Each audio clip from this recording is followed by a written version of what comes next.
There's no winners with Turning Point 3 in Mushoku Tensei this week.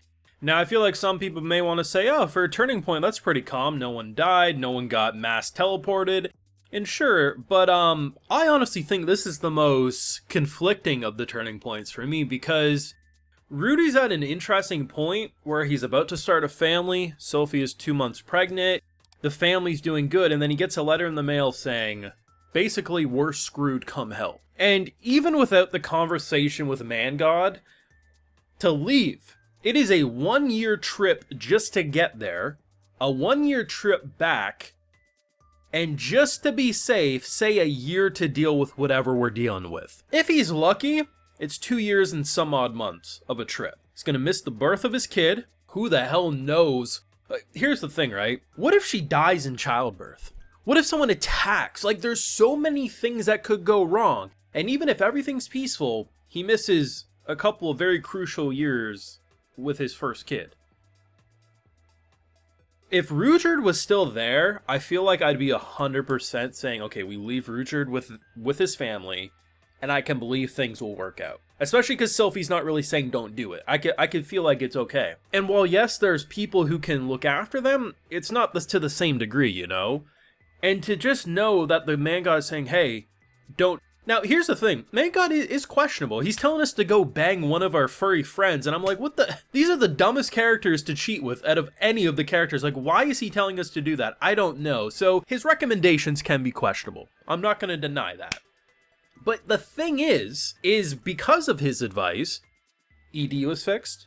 He got back with Sophie. He bonded with his sister. So many things happened because he listened to his advice. And he's still saying don't go. So we don't go. Dad's probably going to die. Mom's probably going to... Like, everyone's probably dying. And even if that's not... No, there's no winners. And it's so conflicting because Rudy's arguably at his healthiest point, and he knows deep down inside he should go help his family.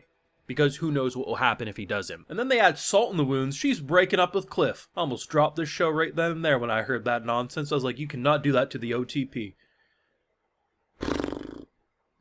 Fantastic. Full live reactions to Mushoku Tensei over on my Patreon. If you want to see my full link of thought to this or any of these episodes, it's going to be over there exclusively. So, you knew something was coming. I mean, the title of the episode is called Turning Point 3. And the interesting thing about what the author considers turning points is they always do something interesting for the story in a big way, and it shifts it. So, with the school arc more or less coming to a wrap, or at least nothing more explosive left to do, Rudy being pushed into something new is to be expected. I was actually under the assumption we were going to go back to basics. So, we know Nanahoshi doing a lot of experimenting with summoning circles. I was like, oh, what if she's like, she does something crazy? Like, what if we got another mass teleport? You know, something crazy.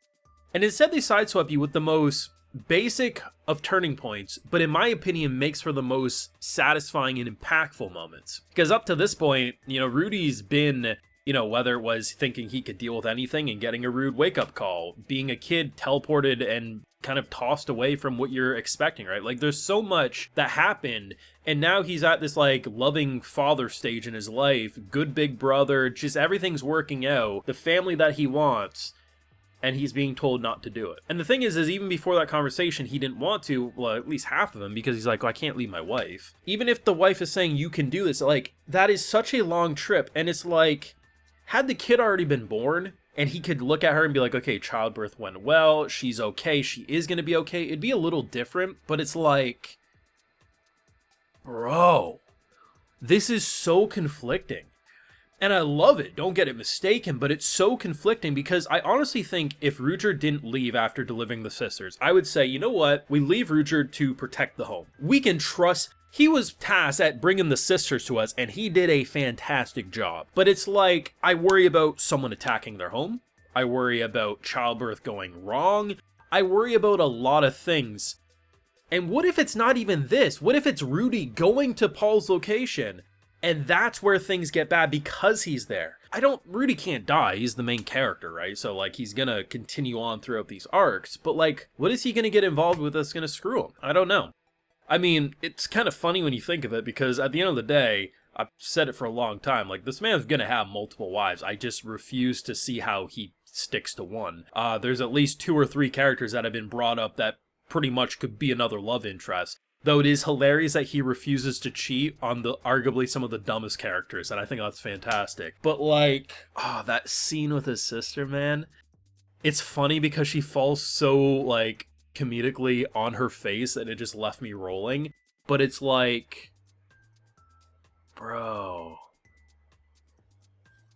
she was willing to go. Like, she wouldn't have been able to do anything. Even if she made the trip, she wouldn't have been able to do. But like, the fact that she's like so disappointed, like, you're so strong, you can do stuff. I don't know. The thing about that conversation in his dream is that 90% of what he was saying makes sense. He's like, have I pushed you in the wrong direction?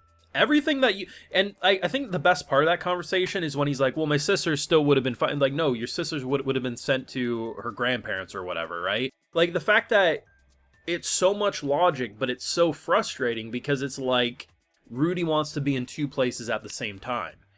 No matter what he picks, he loses something. If he doesn't go, he probably loses his family. And even if they all survive, what are they going to think of him for not going? And if he does go, he misses the birth of his kid. Who knows what type of bad things could happen? It's just more conflicting the more you think of it. Cliff, best tag along. I refuse to let him be broken up with. Some bullshit. But like, to see how when she wakes up and she's pretty much like, when he says, like, I'm not gonna go, it's not like she's happy about it. She's pretty much like, he needs to be with his family in this moment. I can handle this. I'm not gonna hate him for it. But it's like, it's so deep. And I think this is what's made the development of Rudy's character post-Eris leaving so impactful, because he's reached his absolute breaking point and has rose so high and has become a pretty respectable character right here. No matter what he picks, there's no winners. And that's what makes, I think, Turning Point 3 my favorite. If you look at Turning Point 1 and 2, they're more explosive. But I think, given what we've experienced and how much he's rose above the chaos, the fact that this decision had to be made, man, knowing Rudy's luck, he's going to get a letter halfway there and learn his kid died in childbirth. You know, it's just like, I love this show, man, but it's damn conflicting. But seriously, let me know what you thought, because I am shocked by how good this episode turned out. You knew something was coming, even if you didn't read the title of the episode. It was too getting caught up to speed with every character that we've dealt with in the school year. So it's like you knew something was happening, but they kind of sideswipe you with how abruptly it happens and just how realistic it happens for this world. But thoughts down below. Leave a like if you enjoyed. Subscribe if you're new around here. Of course, ring that bell so you can notify when I upload more. And like I mentioned, we got those full live reactions over on Patreon. And hey, while you're over there, I'll also give you a video shout out. Alright, so today we got Joseph, Blue Wizard, Nadia Coles, Lexi18, Annoying Waffle, Jamu Boo, and we also have Ann. So I appreciate the support, everyone. Please take care and have a good one.